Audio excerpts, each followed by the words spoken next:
LCK 승리를 선사합니다.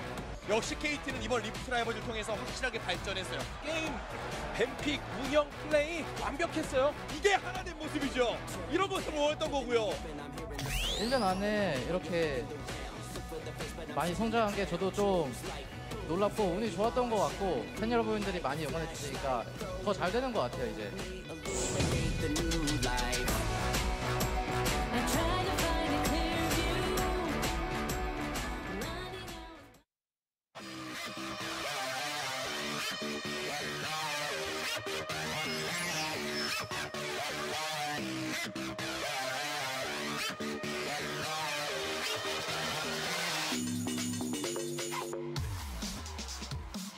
Welcome back, everybody. We got another great day of LCK here. Good to be back at SPO TV. Finally, it's been 2 weeks since we've been here at the Nexon Arena. Papa, how are you feeling today? I've been missing you, Brendan Valdez. I saw my SPO TV compatriots over at Rift Rivals. The Korean side was there, but your absence was conspicuous. Speaking of absences, KT Rolster's absence from that final match. Everyone wanted to see them against RNG. We knew who the Chinese representative in that 5th game of Rift Rivals would be, but the KT was denied. It was Afreeca Freecs who were sent out, and Afreeca Freecs was summarily dismissed. Now there's a bit of beef between the two squads, and it's going to be fun to see them face each other in a best of 3.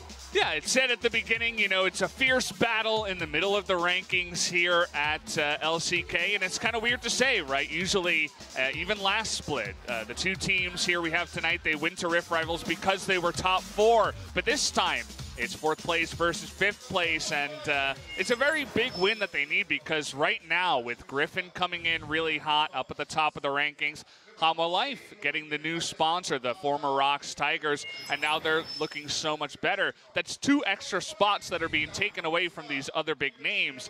And speaking of those big names, those 2 are playing tonight. And if Griffin and Hama Life do occupy top 5 spots at the end of the season, which right now is seeming very likely, there's only 3 for the old guard. The old guard includes KT to some degree, Afreeca, but SKT, Kingzone, all these proud teams, not even mentioning World Champions Gen G, will be playing in our 2nd series. We're running out of spots. The top 5, it used to just be KT, Afreeca, Kingzone. These teams slotting into spots 1 through 5. Just reorder them, you'll get the 5 teams. This season, very different.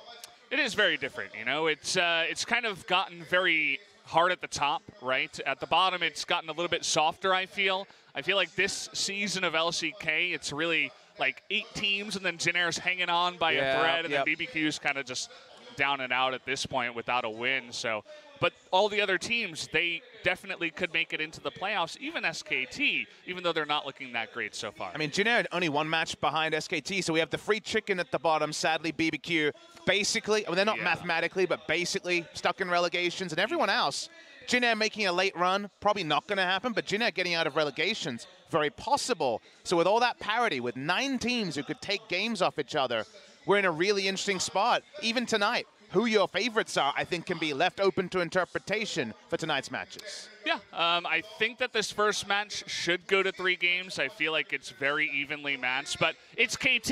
You never know what's going to happen, and they could just fall flat on their face, or they could crush them 2-0. Speaking of which, speaking of the devil, KT Rolster over here starting on the blue side in the Nexon Arena. You guys will notice that they have a couple of new players in their sub-roster. King in the top lane, Mia in the support role. But again, when you have this star-studded lineup, will they ever see play? Not so sure. They also have a new mid laner. I think his name is Powen. I can't really pronounce it very well. I don't know where he came from, but he might be the mid laner as well if they want. I hear he plays Talon, so that's a good thing for them. Yukal's Talon let down the team a little bit.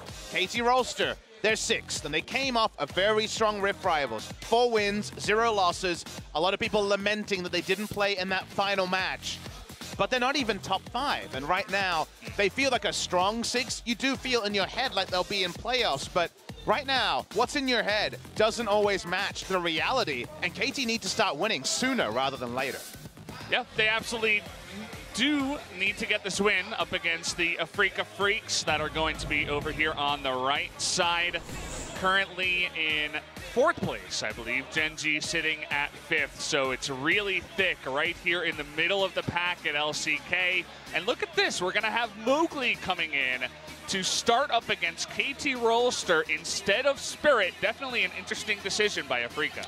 I'll let the record show I'm very tilted by this timing. We were denied Tarzan versus Mowgli in our previous series, the lore battle of all time. Instead, we get Mowgli today, and it's nice to see him back. But play him against Griffin in the 2nd round robin, please. Well, if he does well today, I would not be surprised to see him going up against Griffin. But we'll have to see how he does. He did get a shot to play in the spring LCK finals, actually, up against Kingzone. Looked okay. Did get the loss, though. It was his birthday also on the LCK spring final, so it was kind of unfortunate that he wasn't able to pull the team together.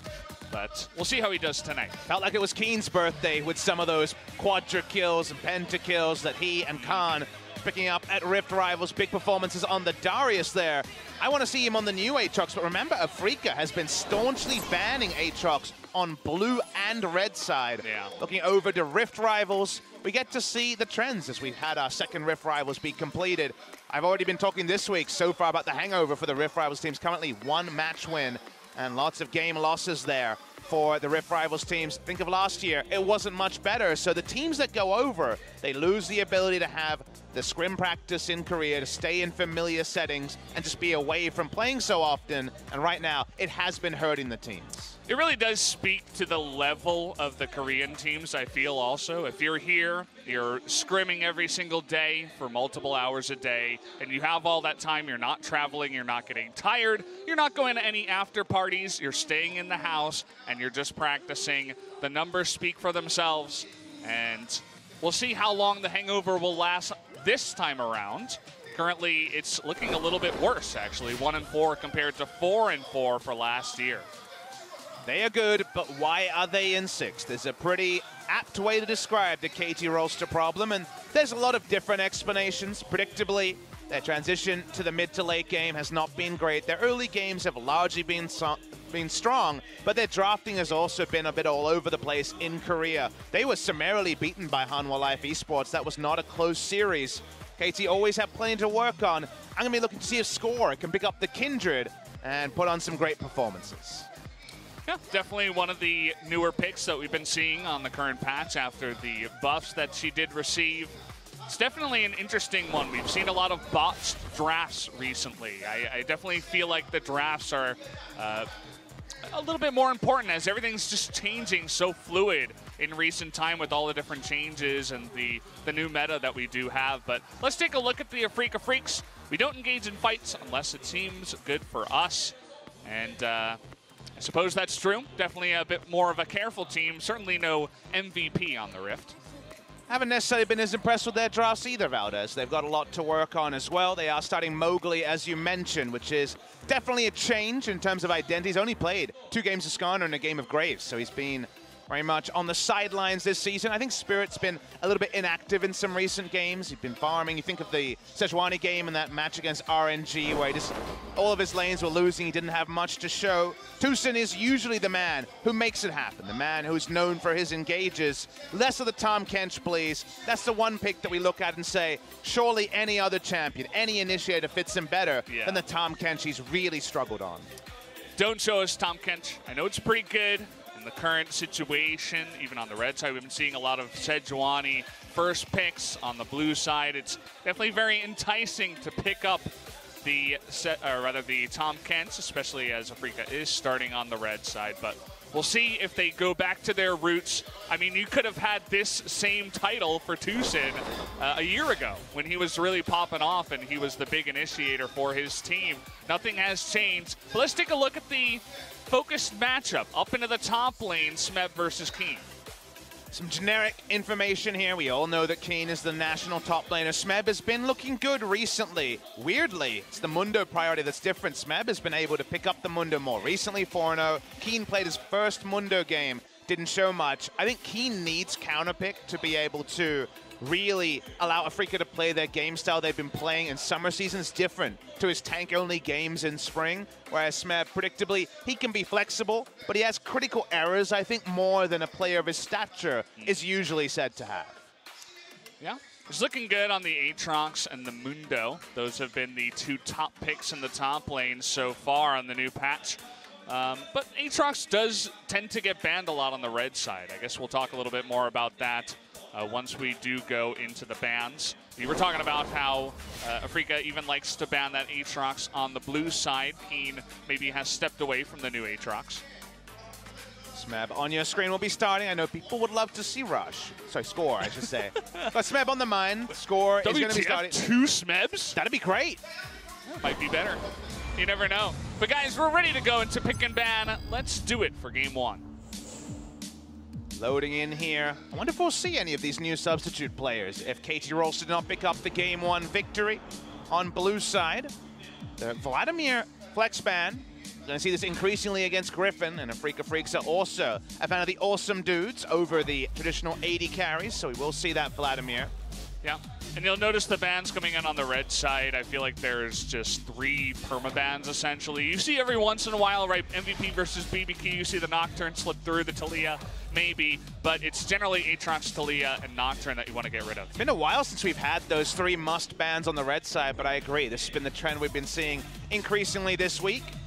These are the non-targeted bans, just targeted at power level, but Score has also been a great Nocturne player in the past. Felt like the LCK teams came into Rift Rivals with lower Zoe priority than specifically the LPL teams, and then Score, I should say Score, you think of EDG, we saw definitely they were able to scout there to make them look the fool with the Zoe picks. So it's going to be first pick tier. We've seen it fall through picks and bans, actually, in Korea. So the wavering of the Zoe priority has been pretty notable. However, the Kindred priority is only going up. Yeah, it definitely is. Another pick is the Swain that we might be seeing coming in here for Afreeca. Definitely the Mundo is up towards the top. It's more in the first round of picks nowadays. Let's see what they want a second pick here on red side. I'm more interested about the blue side when it comes to Mundo. We'll see what Afreeca make of potential for a Mundo. Usually in this spot, it would just be pretty safe, flexible option, especially if you have a bot lane player that doesn't just play 80 carries. And that's why we do see the Yasuo, a flex pick to be sure. The problem that is existing for teams with these bans as they stand is that if you don't take Mundo at Yukal's pick, Kuro can lock it in for Keen, and they can double ban these strong lanes into the Mundo. So Mundo can be a really interesting champion if you have a Mundo player, and right now Keen hasn't been gravitating towards it. He could take it here, and they could double ban against it, but maybe it's just a pick that Keen will move away from. Yeah, we talked about Tom Kench too. You see the priority here. It's been going up, and, well, not so much for Tushin. Definitely for Mata, it's still a good pick. Afreeca thinking about their own support pick. They're going to go with the Morgana here. Risky a choice because Morgana does represent a champion that can't face check if it's in the support role. Alistar would have given them a face check, and now Morgana's a flex pick. Could still be played by Aiming or Tucson in this draft. If Pawn was in the lineup, we would say mid lane, because Pawn, of course, a very noted mid lane player of the Morgana, but on the side of Afreeca, expecting it to be support or carry. Seeing the bans, they're banning champions that we see strong from both Smeb and Keen, but also the pick into the Mundo, and it does draw a Mundo ban, even though it's Keen who's on the side of Afreeca. Yeah, we'll see if they go with another strong top lane ban. Maybe go ahead and pick up the GP or something like that. We have Keen 2-0 on the gangplank so far. They are going to take away the cannon. So definitely thinking about perhaps a shot up in the top lane. Generally on the red side, you can have that last counter pick, so they might save it for that, but let's wait and see. I'm very interested to see who is going to get the counter pick in the top lane. When you see Cannon and Darius banned, you think, well, maybe he just wants to play a tank, something safe that they lock in at the first pick on the red side. But because it's Smeb, you never necessarily want to blind pick your top laner into a player who is very adept at playing the carry. So a lot of mind games going on here, and of course the Yasuo is still a flex, where we are in the draft right now. Can Afreeca find another draft choice that is a flex pick, or will they just blind pick for top lane? kind of what I'm wondering. You were talking about aggressive top laners. The Rumble still available for Smeb if you wanted to go for it, but the Gragas coming in here for Afreeca. And it is a flex pick as well. Most likely going to be top lane for Keen. He's played it a couple of times already as a sort of champion that doesn't get run over by anyone, so likely a Gragas top lane. On the side of KT, they can go for the Gen G special. Ezreal and Tahm Kench put together for safety. Seems very likely for them to consider. And wow, we're going to see Cho'Gath versus Gragas as the most likely top lane matchup. Definitely a bit of a weird one. Not what you would see very often. It's actually Smeb's first time playing it here in Summer, including Rift Rivals. They do pick up the Ezreal to finish things off. Definitely very good against the Yasuo, the Morgana, the Gragas engage. You can just hop away from that one.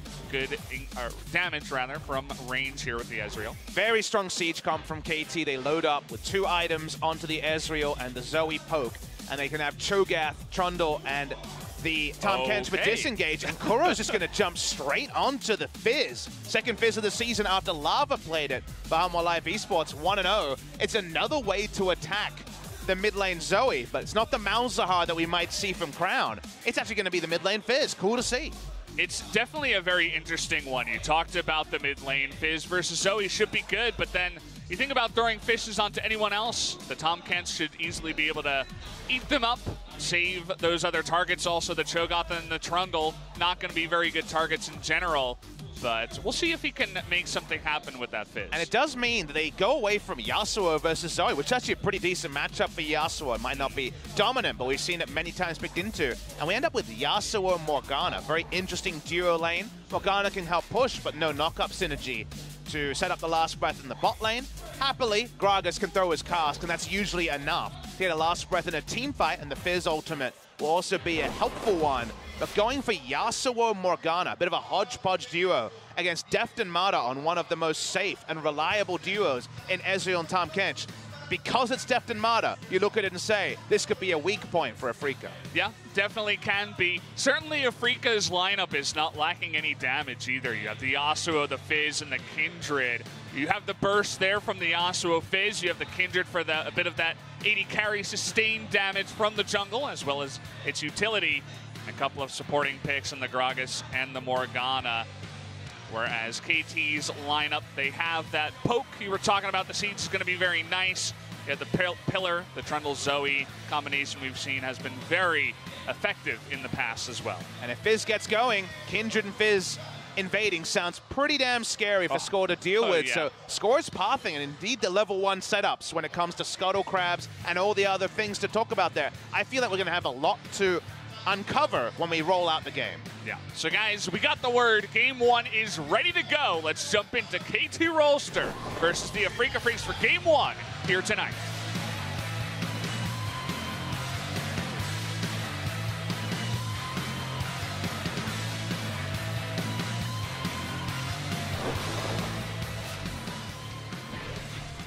Oh, starting off fast here. Fast and Furious, we had to interrupt the chance for a second there.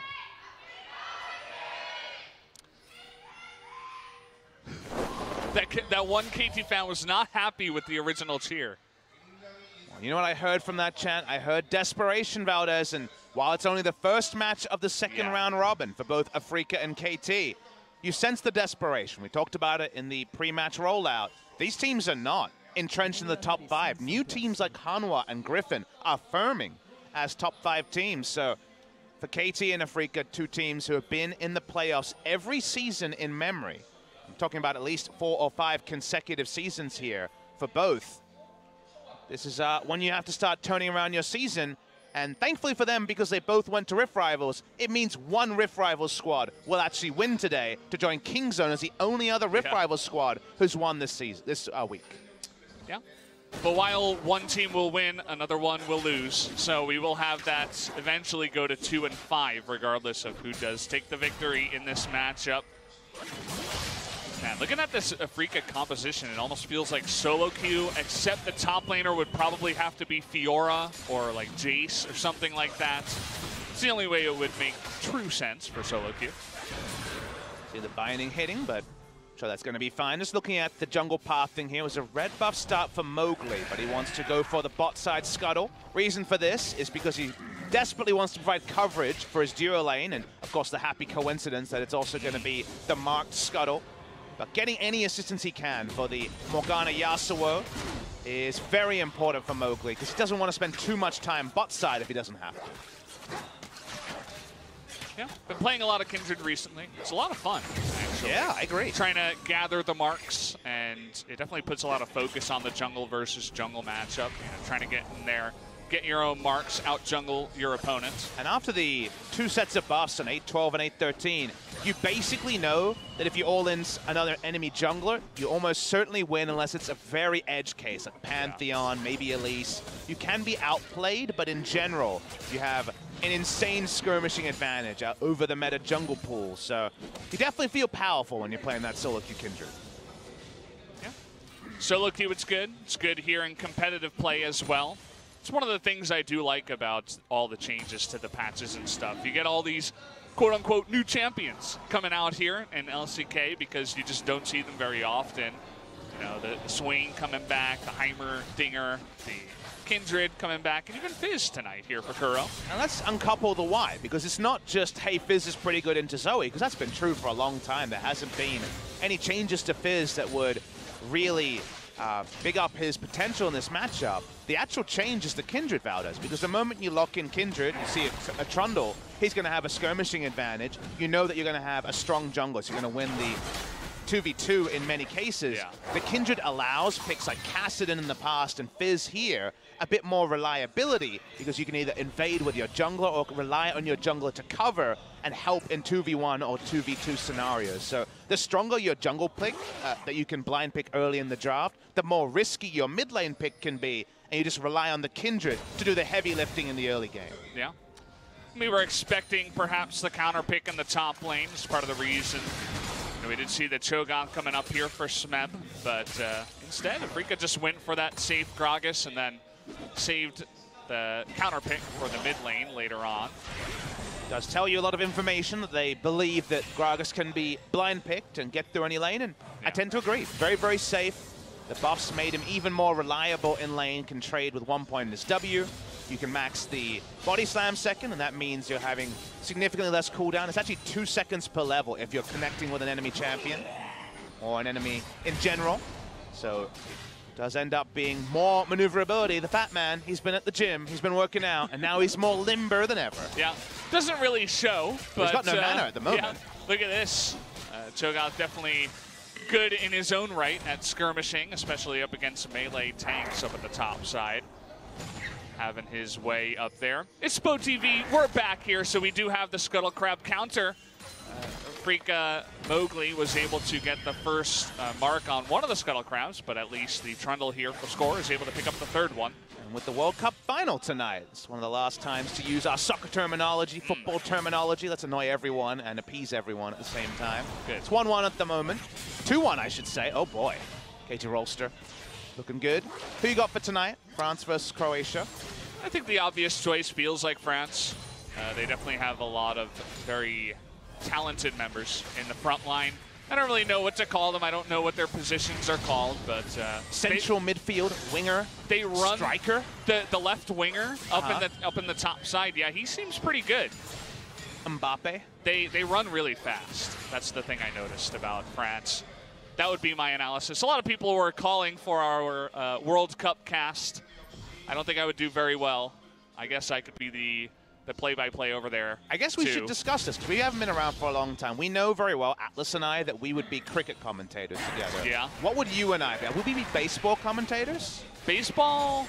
But neither of us know anything about baseball. But wouldn't that make it better, Valdez? The thing about baseball is that you need to know, like, its vast history, right? The 100 years of baseball or more. I can say the words Babe Ruth and know sort of what I'm talking about. Mickey Mantle, I know he was a player. What do you know about you, Cal? Level 6, the Fizz popping off already. First blood to Mowgli, though the bubble is going to go down onto Kuro. And now Score trying to get ahead here. Mowgli being safe decides to flash away. with the Trundle ultimate on top of him, decides, no, I will not take that trade. And in the end, it's a 1-for-1. The value of the trouble bubble there was the same as a Shark because of when the stun armed. Under the turret, not enough levels in your Playful Trickster to be able to get away. Sakura goes down in the 1-for-1, and they chase away the Kindred. Pretty good result overall, given the scenario it began with. So we're watching the replay. Kuro does hit the fish. That's what it's all about, predicting the movements of Yukal. Doesn't try to use the Realm Warp to get away. He'll go down the portal jump, I should say, but Kuro had already invested all of his mobility. The flash is not enough, and Score does clean up the kill. Yeah, you think you want to Playful Trickster out of it, perhaps try to dodge the trouble bubble, but when you're trying to do your entire burst combo before the Zoe can get away, sometimes you can't have your ideal setup to also get away. Good counter gank timing from Score too. He was right there, even though Afreeca was setting that up 2v1. He was able to get the return kill and make it very worthwhile for him. So similar things yesterday in terms of coverage, jungling. Always good to see junglers who are a bit ahead of the play. Trick was really good about that in game number 2 for BBQ. They went on to win. Watching Score whack away. Whack-a-mole with this Trundle on the bot side.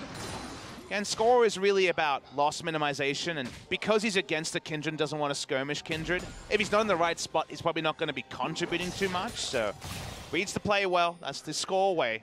Great article posted by Inven Global today, talking about his history and transition from Startail top laner into best jungler in the world he got to today. 6.5 years of not winning a major title, but 6.5 years of being just relevant in so many different positions on the Rift. Yeah, he's pretty good. Yep. I would tend to agree with that. And I know you guys were giving Peanut a little bit of a playful message saying, hey, Score is a little bit better than you. Pick it up. Peanut, unfortunately, hasn't been looking too fantastic, I'd like to say. I feel like it's part of the reason why Kingzone has been struggling a little bit, even though they are still at second place, I believe, here. Second or third in LCK. We'll see if they can turn that boat around. Don't really want to talk about Kingzone after yesterday, Valdez. Yeah. We'll retire Kingzone for a while and focus on a freaking KT. Talk about the bot lane. It's been going very even so far. The Morgana certainly helping out the Yasuo in the bottom side.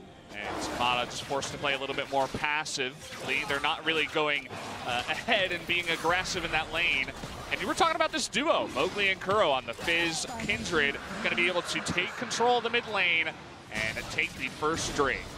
Zoe with her summoners down is so much more susceptible than Fizz with his summoners down. And because of the aforementioned power of the Kindred, they do have the inside track, whatever the case in the bot lane, to make that Drake play. So nice to see the Kindred starting up strong.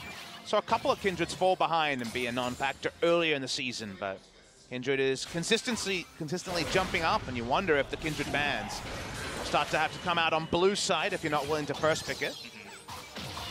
You saw what can do. Yeah. We didn't really want to talk about Kingzone, but we can talk a little bit about Jin Air and how they're trying to turn their season around. Double Glad play. It's like a double rainbow, Val. That's insane. It just never really happens very often, but it happened this week at LCK. But yeah, he's been looking fantastic on the pick. And Mowgli looking good so far, but unfortunately has fallen a level behind. They take the Mountain Drake, but KT turned that around. Score coming over to the Rift Herald is going to be able to take control of this objective. But this is just reading the map well. You saw Afreeca take a Drake on the bottom side. That's where their control wards are. That's where they're strong. KT's counter pick was on the top lane. The Cho'Gath taking standing trades with the Gragas and being able to situationally harass him out. A lot more mana sustain for the Cho'Gath. Honestly, Cho'Gath and Gragas' laning patterns are pretty similar, but because of Cho'Gath's passive, he keeps up the Stain War a little bit better. That means he has lane control, and they take the Rift Herald around it. And the moment that we see 2 items on the Ezreal, a little bit more on the Zoe, and the Rift Herald also, the sieges that we already said is the clear way for KT to blow open this game in the mid game, are where really the game is going to be won or lost. If they pull off perfect sieges with control wards on both sides, avoid engage, I think KT can get a huge snowball gold lead in the mid game. If they don't, or if Afreeca get the successful collapse, going to be very difficult to execute in team fights for KT Rolster. I think it's going to come down to which KT shows up tonight, because we've seen so many times where KT, they get ahead and they get cocky. They get overconfident. They say, yeah, we can take any fight right now. Nobody can play with us. We're the best. And then they decide to throw in the red side jungle against an engaged comp. Someone gets picked and all of a sudden Baron goes away. We've seen it before. Haven't seen too much of this, though. The Kindred running down the Tahm Kench one-on-one in the enemy jungle is able to effectively push Mata out of the jungle. Basically, his entire health bar in one QW. Full rotation shows you the power of that early game Kindred. Bot lane, that's a lot of CC hitting on to death. The aiming doesn't want to take the last breath. Suppose deciding it's not worth it after all with the Tahm Kench that was nearby. Keen beginning to take some good, effective trades up on the top side for now. Looks like he started with the Corrupting Potion, so he has a little bit of that extra sustain. You were talking about what Cho'Gath has, but I suppose if the Gragas picks up that potion, helps him out in the matchup. Afreeca have double control ward, triple around the mid lane, but one on the top and bot side, which means Zoe has to be so scared. You have to stand back so far because the engage range of the fish is, as we know, a very long line skill shot, basically an Ezreal Q length, maybe even further. And he has no idea which side the Kindred is on, so he can't hug top side or bot side. And just giving up a lot of CS and control here. Still is even, but even against a melee mid laner is never ideal for the mid lane Zoe. Seeing more of these trades, Keen getting a bit more aggressive.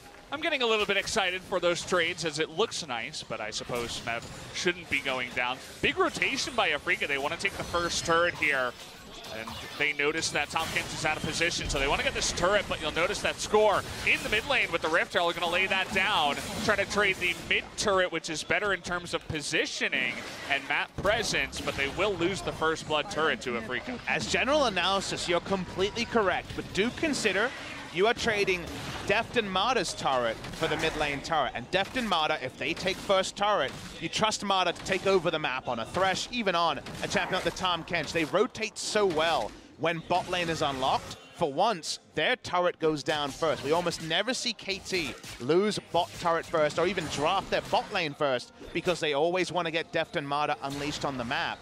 So naturally, you would normally say, big turret health trade, you get the mid lane turret, you get the inner turret, a little bit of damage on it, advantage KT, but because Deft and Mata are going to be forced into this duo lane and not be able to rotate as freely, I think Afreeca is going to actually be pretty content with the trade they made.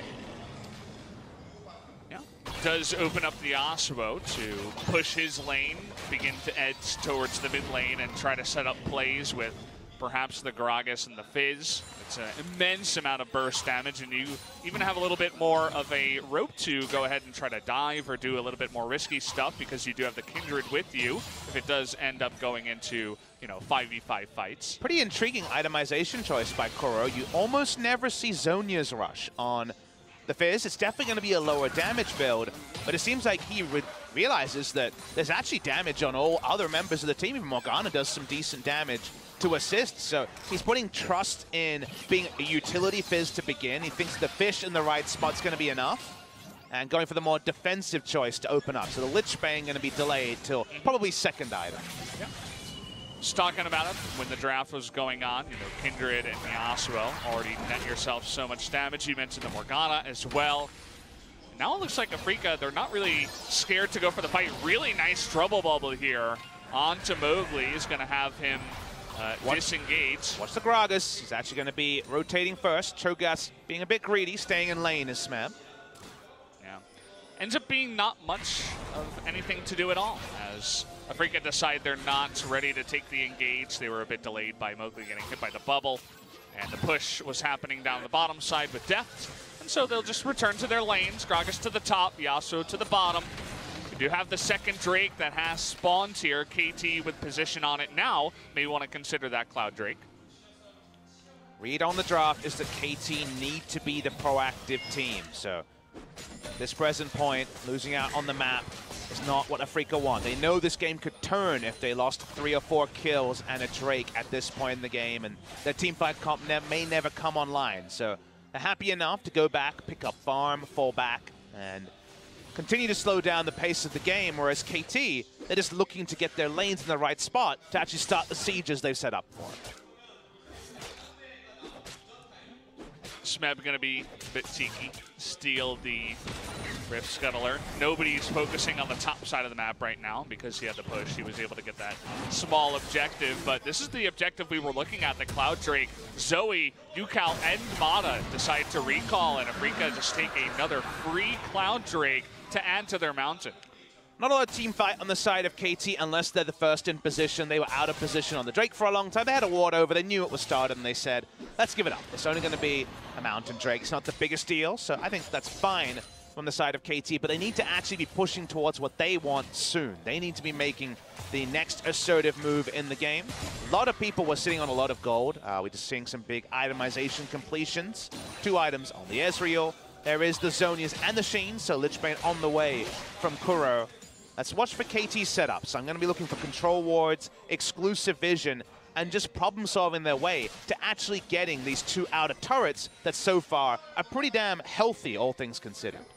You mentioned how 3 or 4 kills and an objective can turn the game in an instant. Right now we're sitting on a very equal game in terms of just numbers, right? The gold is basically the same.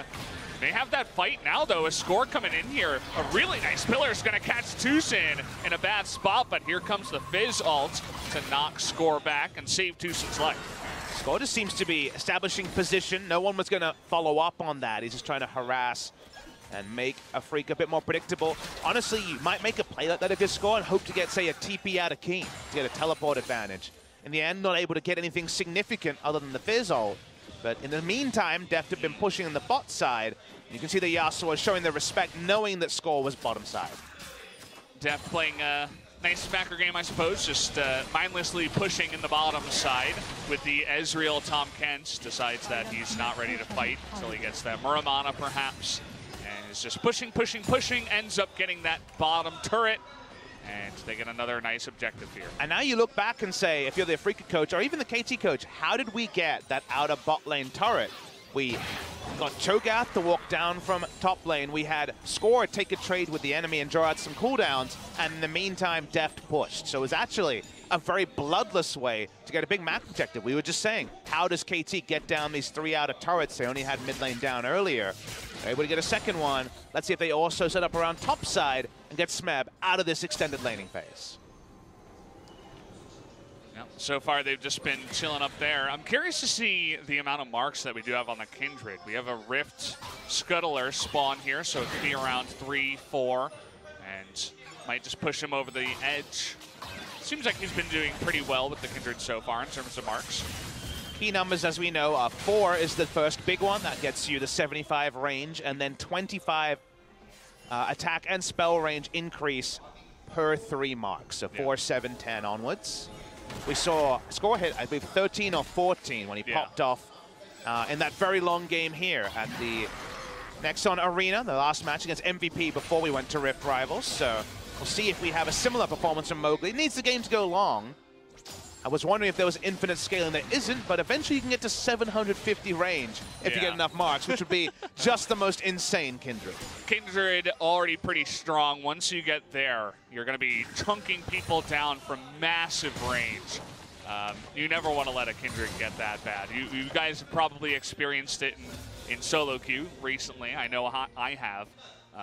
Another guy who's been popping off on the Kindred. The last I saw in that Game 3 up against Kingzone, I think he had 10 or 11. He was already getting up to a really high number. So we've been seeing a lot of games where the Kindred gets to this level that's just way too much. And will KT let it get there, or will they begin pushing anytime soon? And I would say we have our second best Kindred player playing in our second series, as Songwon has been excellent on that pick, 3-0 in a row after losing his first game. So I imagine we're going to have sky-high contestant rate. If it ends up being Haru versus Songwon, very, very likely to see a lot of Kindred in that series. Yeah. We've been seeing a lot of different champions that get to a certain level on this patch and then they just look unstoppable. Mundo's the first one that comes to mind. He gets enough items and then he just you know, your team's ahead, you're diving turrets, taking 20 turret shots, you really don't care about anything. You don't give any Mundos because you are Mundo. Kindred definitely seems to be another champion that gets to that level eventually. It'll be interesting to see if we have teams really play around the Kindred. We saw the aggressive Fizz, or maybe something even more aggressive that can invade with that Kindred would be nice. We actually see some disagreement in the meta, though. A Kindred priority, like you mentioned, goes up and down depending on the team. This game, actually, Swain fell through picks and bans, which is a very really surprising one, given it can be first picked on Blue's side with almost no risk. Both these teams have played plenty of Swain this season, so maybe just a recent trend in scrims that the Swain priority for these two went down. That's the one where I was looking at the pick bans, being like, wait, where does Swain go? And it just wasn't picked up at all. We've seen Zoe fall through pick and ban as well in the past. Yeah, I mean, these two teams, they don't play the Swain in the bot lane. They played in mid, right? Yukal famously. Daddy Yukal. Yeah, I mean, he was Daddy Yukal on the Swain, basically. Kuro so far is 4-0 on Swain this season. So, we got a couple of really good Swain players in the mid lane, but we just did not see it here. Hasn't been too much action. Both these teams showing a lot of respect. Afreeca just haven't found the fight that they've been looking for in KT. It's just been trying to set something up with the Pillar of Trundle from Score, but they haven't had that engage they wanted either. And our expectation is if the game goes long, it suits the Afreeca Freecs draft more than it does the KT draft. That isn't just an 100-0 thing. I think Smeb, if he situationally silences Mowgli, Kuro, or aiming at the right time and they get a pop, they can rewrite one of these team fights. But otherwise, Afreeca have a pretty fearsome 5v5. We might get to see that 5v5 unleashed soon. Gragas starting on this top lane turret, but the Drake started by KT. Well, we talked about Kindred and her strengths. She's really good at taking objectives. You don't want to give double Mountain Drake to a Kindred team. That would just be suicide. We're talking, you know, 10, 15-second Barons, right? They have control fully over the bottom side river. KT going to deny that second Mountain Drake. KT the one with control for the first time this game on the bottom side, so they do take the Drake, but it's an answer to the top lane turret, so a very 50-50 trade. 50-50s continue. KT Rolster, when will they make their first attempt to increase the pace of the game? It's certainly not going to be Deft, who says, how about a long game? How about an Archangel Star? Yeah, he's sitting here, he's just farming the side waves. He will join his team when they call him, but he'll just immediately go back to farming. Kind of feels like we're back on 8.1, where it was just 1 kill per 10 minutes. We're getting there, right? 2 kills in 24 minutes. It's above average, I suppose you could say, in terms of the lack of kills in this game. There's a pretty big, obvious elephant in the room as to why, though, Valdez. Remember, both these teams lost 2-0 coming back from Rift Rivals. I think both the coaches would have seen a litany of mistakes from their charge and said, please keep it simple. Let's, like, get our macro down. I don't know what we were doing against our opponents, so we need to improve our overall level. I think both teams have done that in this game. There's been no obvious mistakes, and we've seen some fiestas in the last couple of days. But I do feel like it's a bit more forgiving for Afreeca with their draft than it is for two-threat KT to pull off theirs. But this game will hinge on a big move. I think a team fight is probably going to have to be the big separator. And if you lose a team fight after there's been such a low interaction 25 minutes, that might just decide the game. Yeah. Well, looking for interaction here is Afreeca. Red buff on the Kindred and Deft with the magnificent respect, but he is going to get hit by that Fizz ultimate. See you later. Did not have Arcane Shift or the Flash, and I was talking about Kindred teams and their Barons. We'll see if they decide to go for it. Looks like Keen is going to back for now, but they'll at least get control. Here we go. They're going to turn. It's 5v4. The TP comes in from Smeb. Remember, there is a feast here to secure as well. Let's see what happens. Looks like the sleep isn't going to get hit anyone. Here comes Deuce trying to engage. Fantastic follow-up there from Keen. Now Smeb and Mana on the run. They're only going to stun up this Togoth, who is so tanky. Even as the stopwatch, he's not going to go down. The follow-up here, though, on the Score is going to be shut down. And KT, they deny the Baron perfectly. They only lose Deft, and they deny the Baron. Teleport back up on Deft. He's going to rejoin. Health bars are still decent from Afreeca. They don't have to back. So no Baron opportunity for KT. The game bursts into a bit of action, but it's not going to decide the game. You know, that was just the 1 kill in our 20-minute to 30-minute time block. we can sit back now for 4 minutes as nothing's going to happen. KT Def, though, they are going to rotate up to the top side, pick up this other turret, as with the TP that Def did commit to the top side, does net them another objective. We need to slow down and reset some expectations, and remember, we've seen a lot of games where we've had AoE wombo. You think of Kingzone yesterday. And we talk about how when those cooldowns are down, the enemy team will prosper in every other area. This is Siege versus team fight, so when the initiating tools are down, the Zoe and the Ezreal can walk up and take structures. I don't know why we didn't show how sick the max range fish was from Kuro, but he's thrown out 2 and gotten his opponent both times, and that starts to really justify the Fizz pick, which is usually too risky for most of our mid laners.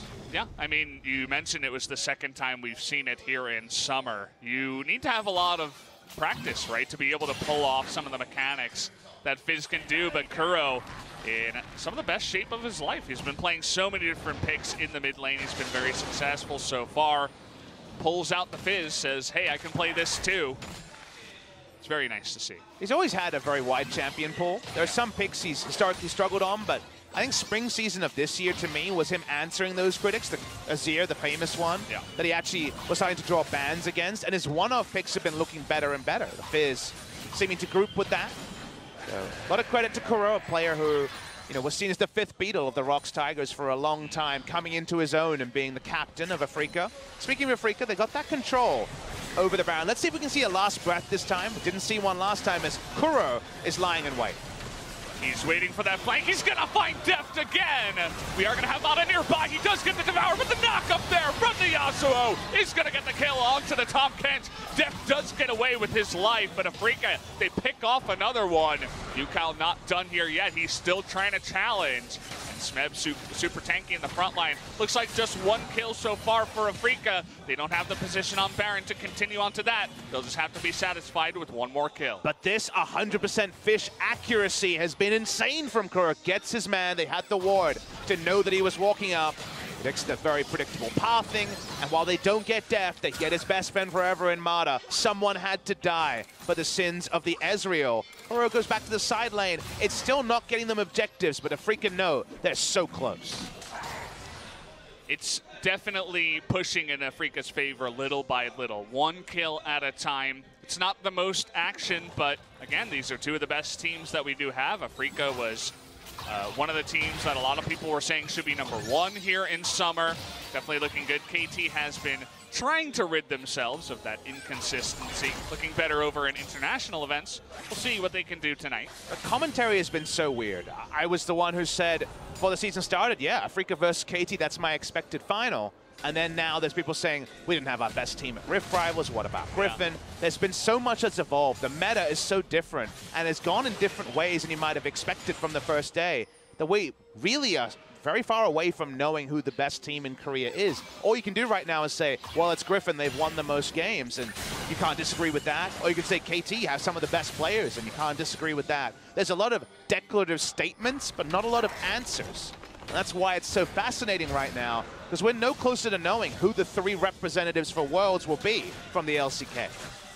Yeah, lots of teams definitely looking to make a statement. Griffin and Hanwha Life, 2 of the biggest ones that we do have. Let's see how this game is going to turn out after all. Still waiting for this big Yasuo ultimate. Yasuo himself, no Infinity Edge, but does have a bit of durability already in the Sterix. In-game has been such a tease. 30 minutes of almost Titanic action, but not the actual underline on that. It's been nice to see so much stopwatch usage. I feel like it's so nice on so many different meta champions nowadays. The Mundo, the Swain, and Zoe even, right? We saw it on the Cho'Gath earlier. It was part of the reason why he didn't get picked off. And see it on almost everybody here on the Rift. KT, they put together a small little push here. You're talking about that siege. This is what they're good at. Trying to find that angle to push on in, but with Kuro on the left side here, looking for that angle once again. Looks like KT will back off for now. Well, the stopwatch is used, but so many still available in inventories means that we might still see plenty of counterplay. Kuro scouted out on a ward. Watching Mowgli, that's getting free hits on the Cho'Gath. Smeb doesn't really seem to care for a while. Keen actually is going to get hit by that pillar. taking a lot of damage in the front line. The two tanks doing their job. One cask is awkwardly thrown out there by Keen, trying to knock the Cho'Gath back.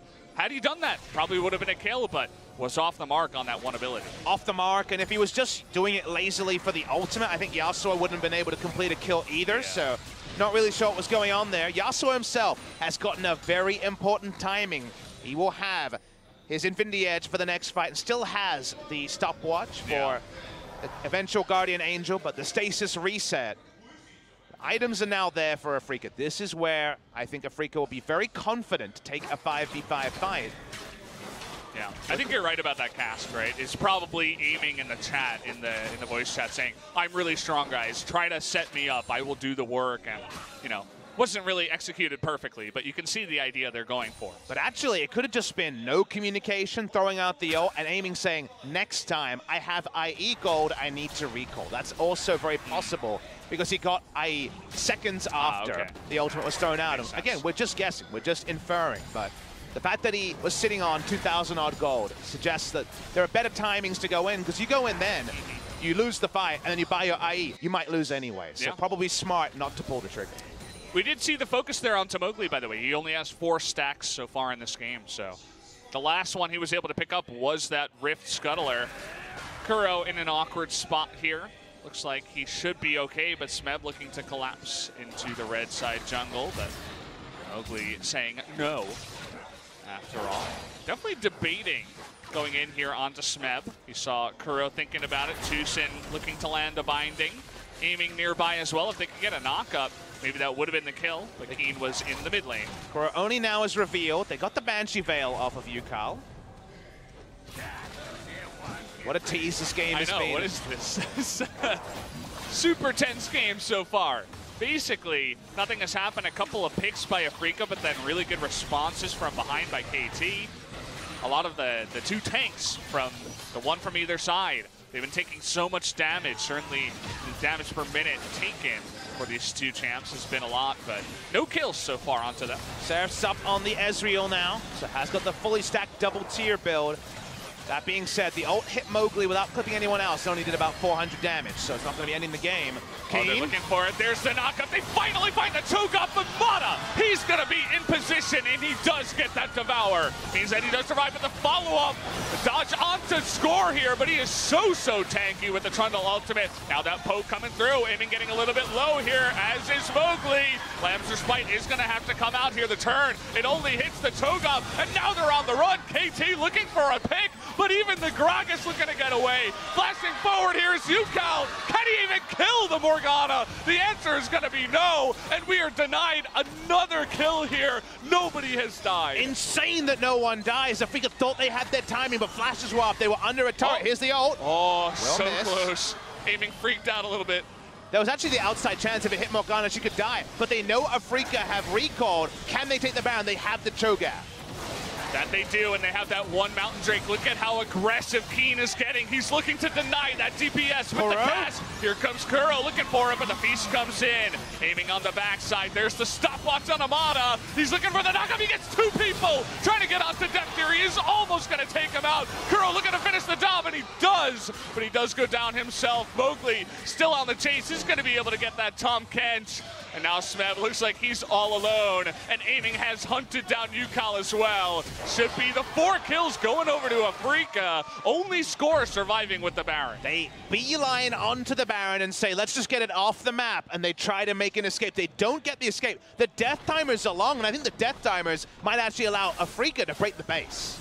I mean, we haven't had much action up until this moment. It's 35 minutes into the game. If you guys took a little nap during this one, you might have missed some of that time going by. The death timer is definitely really important, still a long time, and it should be the inhibitor here going down in the top lane by Afreeca. It's only score once again with that Baron buff, and himself alone not going to be able to stop this push. In hindsight, if the Fizz had somehow lived, maybe the game just ends, because there was another 25 seconds. Other people came up. You can see the recalls coming in. The Yasuo teleports in. Keen just uses ult to try to slow down the Baron. It's not actually to set up a last breath. The Baron goes down. The fish picked up by Smeb. And from here, it's hunting season. There's no way to fully disengage for the team of KT. And specifically aiming, getting his own knock-up onto Def and Mata, meant that the cleanup was going to be 4 members minimum. Def trying his hardest to get out of dodge there. He got away from the Yasuo, but ran straight into a Fizz.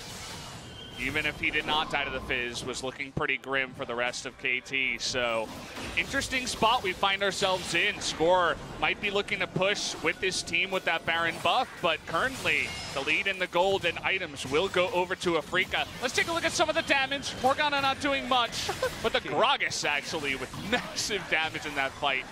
Interesting numbers here. He ain't got no burst, but he was there for so long and no one was hitting him. So comically, he was hitting 4 people with every ability he had that was AoE. Watching here in the mid lane. Really awkward position for Afreeca. Not sure about that one, but it looks like Mowgli was on top of their second Cloud Drake, so he just wants to get towards him. He just wants to get the Elder to spawn. He needs somewhere else to force KT to come out of hiding and actually force a fight. It's going to be a very late Drake spawn. But the Elder around the 43-minute mark. Kuro walks up. They're going to take this inhibitor down. We're closer and closer to action, Valdez. Amusingly, still only 9 kills in the game. Thought we were going to see a bloody one. It's been far away from that. Yeah. KT, I suppose, with a little bit of safety on their minds. You mentioned the 0-2 loss to Hanwha Life. That can definitely do a bit of a number to your mental, if you will, here in Korea. Gonna force the stopwatch here, even the Zhonya's onto Tucson as he gets hit by the trouble bubble. KT's still confident to look for the picks. They're trying to play to their strengths once again, try to land a trouble bubble and just poke ahead onto that Afreeca team. Only frontliner for Afreeca is the Gragas, who may be comically tanky, but a Rupture, a Silence, the Trundle ultimate, and anyone can be killed. That's why they have to be so careful here, Afreeca, with how they respect KT's comp. You see the Yasuo, he is the one to end a fight, but they actually have to set up the knock-up, and that has proven quite difficult because KT will not walk up away from this turret. Not often you see a 38-minute outer turret in mid lane be basically full health, but that's what we're seeing here. They really had trouble pushing this one in. Fizz not the best in terms of sieging, but the action has been elsewhere. And with the lead, Afreeca still looking to push in onto this mid turret. There's the cask, but Deft immediately going to Arcane Shift out of that one. Kuro, once again, he's still waiting on the left side, just waiting for that moment to dive on in. But again, the Tom Kent's pick, shutting down a lot of the picks that were picked later by Afreeca, but they're still confident to look for the engages in these fights. And they're also respectful enough to not play 1-3-1 or 4-1. They did have a huge minion wave. They will draw Ezreal. That means they will take this outer turret. So side wave control has worked really well. Previously getting that inhibitor has helped them out a lot. Now they push through mid lane. It's a massive wave, by the way. Ezreal, not the best. He's good at taking down singular targets, but doesn't have that AoE wave clear outside of his ultimate. So he's going to be there for quite a while. You notice that Afreeca, because of that, is still looking to take down this mid inner turret. And you can see what I was talking about down here. Even the Nexus turret's going to take a little bit of damage. We saw teams in a similar scenario to Afreeca failed to close out. Yesterday, of course, we had a lot of the bottom teams. A BBQ got 2 Barons, couldn't close out. While we saw Afreeca return to mid lane again and again, it was with a slow push coming in on the top side that eventually allowed them to get the objectives they were setting up for. So side lanes babied a bit by getting inhibitor, was still relatively clean. We're looking over the tail of the tape. This game was within 2,500 gold to 5,000 gold for basically the entire time it's gone on. But as you can see, in terms of the minutes as they've gone, there was just pre-34 minutes, so little to show. That's why we're actually focusing on the 35 to 40-minute portion. Yeah, that's where we've been. Afreeca in the lead. Still no objectives to take down, but we do have Baron coming up in 1 minute and 10 seconds. Currently, this Kindred doesn't have too many stacks, but is really strong in terms of the gold, in terms of the items, sitting on 4-0-1 right now. Even pick up the Hex Drinker just to make sure he can survive against the Zoe poke just a bit more. They're pushing through mid lane. They don't have a side wave coming for a while, as we can tell from the mini-map. Bit of a frustrating thing for them. And assist being on the Krugs. Please help me out. It's 41 minutes. I need help with the Krugs. Bit of a weird one. Maybe he meant to aim for the enemy Krugs. There's a mark on it right now. Wouldn't be a bad idea. mentioning what the Tom Kents can do. Look at this, and okay, they get the knock up here on a score. He's really tanky, but this Afreeca team is so far ahead. Trying to take him down, he is going to flash away. It's taken so long to eventually take him out, but there he does go down. Binding is going to land on a Cho'Gath. Keen taking a little bit of damage himself, but they get the jungler away from KT. Where will Afreeca turn from here? Well, Baron spawns in 10 seconds. You see that Afreeca is happy to take a frontliner, and they make it so that KT have no one to damage. Now they're trying again. Oh, they get the binding there, and the Devour is down. They get the knock up here on Tamada, but Smeb is all alone. Kuro, he just pushes them away. He does that burst to death and says, get out of the fight. Gonna take down Smeb and push everybody else away. And they're not done just yet. They want to get this catfish.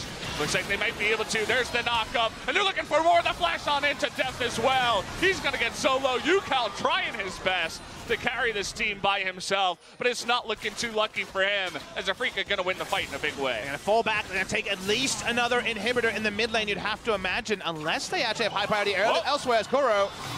They found him. There's the ace. Kuro doing big things on this fish, and now they're just pushing on in. The death timer's way too long right now. You still got 50 seconds on Zoe, 40 on Ezreal. You really have no DPS. It looks like Afreeca gonna go for the win. So instead he wins the race, say the Afreeca Freecs score trying to proxy the minions, but it's not gonna be enough. This should be game one easily for the Afreeca Freecs. There you have it, gonna take down that second Nexus turret. Afreeca in a big way, gonna take down KT Rolster in game number 1. Sometimes your draft expectations come true, and not necessarily in the sort of explosive way some might have hoped, but Afreeca saw that the end of the tunnel was bright for them. They knew eventually they would be able to outmatch the Siege Comp. The Siege Comp can do turret damage, it can poke if the enemy can't engage, but by the end, Afreeca could engage on any one member, and Zoe and Ezreal together could not DPS out a Gragas. Gragas could be a solo frontliner, Fizz could just rush in and disengage and zone away 2 threats. And that meant that all the threats of Afreeca, especially the Yasuo, are free hitting onto first score, then Smeb, and ending the game for Afreeca Freecs. KT Rolster could not afford to allow Afreeca to just scale up, but they couldn't get a big enough lead. They couldn't get the turrets early enough. And by the end, Afreeca Freecs, it may have taken a long time, but there was only one team in the race after 30 minutes. Yeah, I'm glad you mentioned that. Gragas definitely seems like this kind of pick that's slowly climbing up the ranks of the perceived pick ban list, but here we go. Score walks up and tries to zone, but the problem is, consider what his DPS can do when Kuro's threatening, when Keen is unkillable. 2 people, Aiming and Mowgli, both of them carries, can take down the Trundle with no problem, and whoever KT can hit, at some points it's no one, at some points to Gragas. They try to exhaust the enemy Fizz, but he jumps away. They never have target access unless Afreeca decide they're all committing, and that's the problem the KT draft in team fights. Yeah, and when Afreeca get ahead and the team fight is going in their direction, you force the Devour from the Tom Kents, you have the wind wall down, the Zoe and the Ezreal aren't doing much. It's just, it looks so one-sided for Afreeca. Had to go in their way first to make the team fights go this way, but they made it happen, and they did win the game in that way. Have drafts where if the 2 teams run at each other, only one team can realistically win. That was Afreeca Freecs post 3 items and 30 minutes. So in the end, it will be Afreeca going up 1-0. Yeah, good draft, good play out of this Afreeca team. We're going to go to a quick 10-12 minute break before game number 2.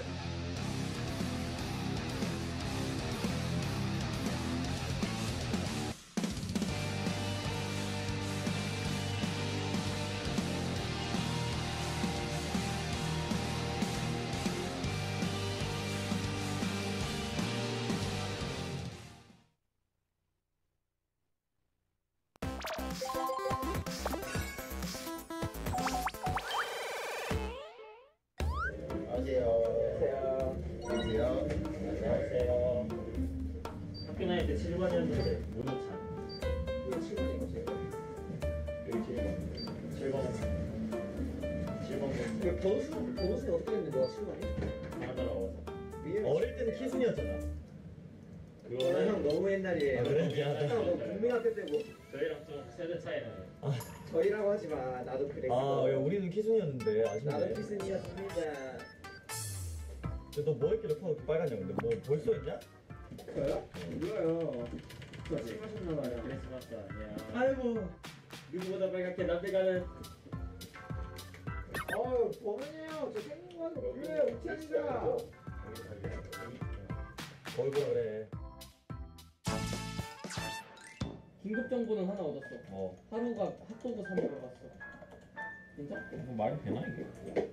말 안 되지. 진짜? 야 말해봐. 조금해. 너 말해보라고. 말하고 있다고. 너 조그마다고. 형이 또 조그마다고. 네가 더 조그마거든. 형이 더 조그마거든. 말해봐. 야. 나 돌리고 있다고. 똑같다. 왜 똑같은데 돌리고 있는데. 나도 돌리고 있다고. 똑같냐고. 나는. 너 돌아있냐? 아니 형도. 할만한데? 서포터가 없어서 그래. 서포터가 있으면 형저 수강 받고 골로 간다고. 그지? 그러겠지? 서포트하고 같이 이제 때리면. 근데 우리는 서포트야. 형네 서포트는 허접일 거야. 우리 서포터 허접이냐? 영하나 볼렛 조조. 아우 소리. 형 상품이다. 노답임. 네 바로 보내드립니다. 말씀해 주시면 됩니다. 끼고 있어. 어씨. 이거 반났어요. 안 닿아요 저. 닿는데요 저? 봐봐요. 그 반대쪽으로 하면 안 되는데. 양쪽 다 돼? 여기는? 이거는 어깨 다. 다 반대쪽. 집이네. 여기가 집었어요.